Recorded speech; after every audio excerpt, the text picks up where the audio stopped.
So as Russia runs into some serious headway and some big losses of their equipment on the battlefield, Vladimir Putin is looking for a Beijing bailout. Fox News confirming that Russia asked China for military and economic aid after the invasion. But China pushed back on that report, calling it malicious disinformation from the United States. The news has U.S. officials alarmed.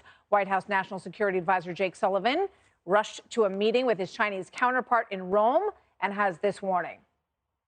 We are communicating directly, privately to Beijing that there will absolutely be consequences for large-scale sanctions, evasion efforts, or support to Russia to backfill them. We will not allow that to go forward and allow there to be a lifeline to Russia from these economic sanctions from any country anywhere in the world.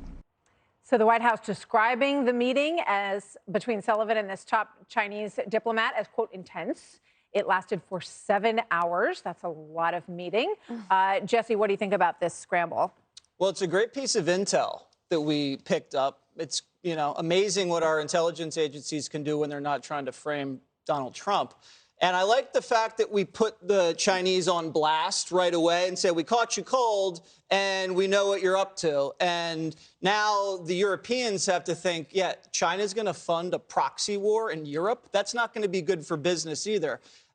Russia must be in a pretty weak position if they're asking for Beijing to bail them out. Their military-industrial complex must be running on fumes. They usually sell arms to China. It usually doesn't go the other way around.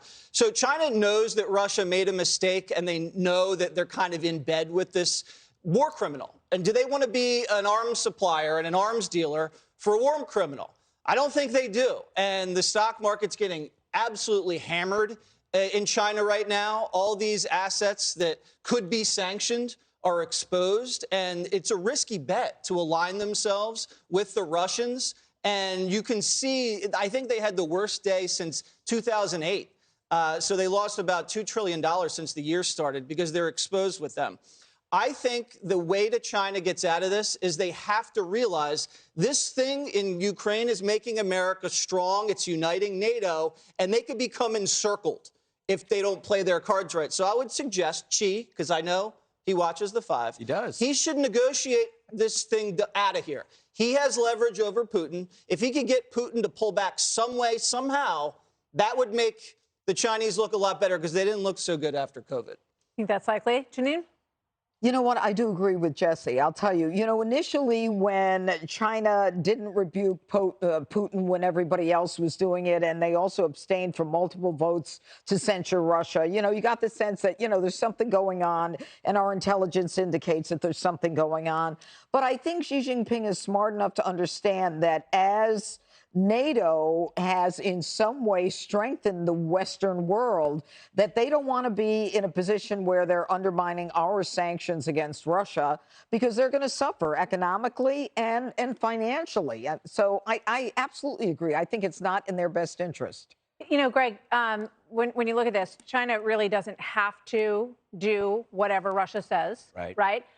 They can sort of be there like, the junior partner, and they can make them beg for whatever they need from China.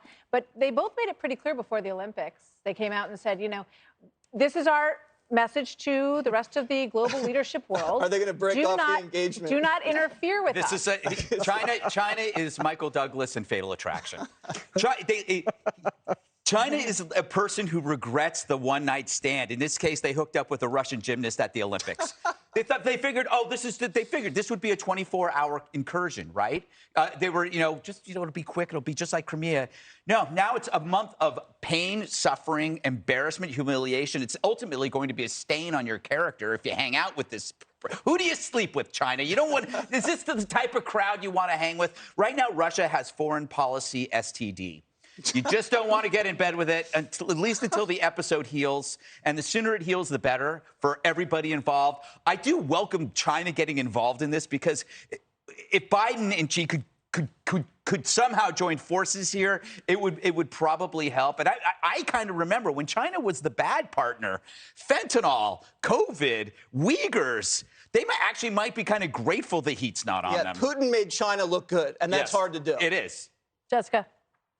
Well, China's also in huge panic about Taiwan right now. So they're sitting there watching what's going on, saying, oh, well, we have a sovereign country that we think is ours too. And how is the world going to respond if we start moving on Taiwan?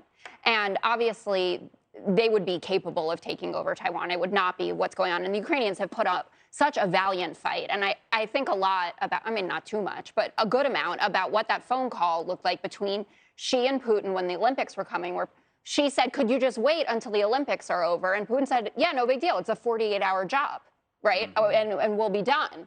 And she said, sure, no problem, and that it would go the way of Crimea. And it probably, I mean, he might have even started in saying it's just going to be those eastern provinces, the places that already have pro-Russian militaries in place, governments in place, and we'll go about our business. The Chinese economy is obviously took that hit, but it is on the upward trajectory, and she doesn't want to rock the boat too far on that. They also have an increasing COVID problem, which we were talking about. I mean, thousands of people are getting hospitalized, and we're getting more accurate information about what's going on in China than we did, obviously, the first time around. And that puts tremendous strain on a country, as we know well, you know, having lost over 600,000 lives here. So I think Xi Jinping is probably pretty annoyed at Putin for misrepresenting what he was doing here, since they have this strong alliance, and the situation was just so poorly read by Putin, and that's what all of these Russia analysts seem to be saying. But he can still back what they're doing and say, look, you're in your own neighborhood. You believe Ukraine is part. You know, that's fine. But don't look to us. We're not going to do anything else for you. Putin and they'll still have that relationship. Not going to accept that. Friendship at this point, when you're losing this badly and you're an autocrat sitting alone in a room, means what are you going to give me? Not just that you're not going to publicly say that I should stop. China has What leverage does he have? Yeah, no leverage. Yeah. None. But I'm saying the alliance is not going to last that long. Yeah. Yep. All right, we got to leave it there. Hey, Sean Hannity here. Hey, click here to subscribe to Fox News YouTube page and catch our hottest interviews and most compelling analysis. You will not get it anywhere else.